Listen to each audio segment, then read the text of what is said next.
Today we are going to talk about USA debt ceiling and its impact.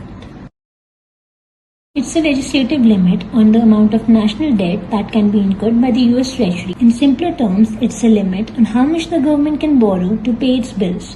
If the debt ceiling is not raised by October 18, 2023, the Treasury might run out of cash and extraordinary measures to fund the government and might make some defaults in its payments to interest on bonds, military salaries, and so on.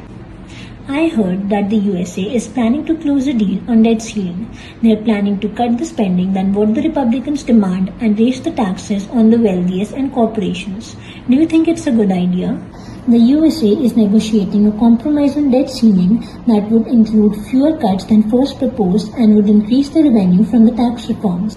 The USA needs to balance its budget and reduce its debt in the long term, but by cutting the spending too much or too fast would hurt the economic recovery or could worsen the inequality. Raising taxes on the wealthy and corporations could generate revenue and reduce the deficit, but it could also discourage the investments and innovation. Default by the US government would be catastrophic and unprecedented to the global economy and the financial systems.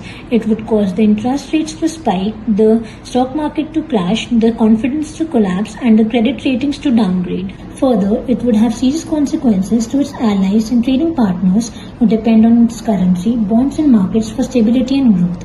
It would also trigger a global recession and would also cause debt crises in many countries.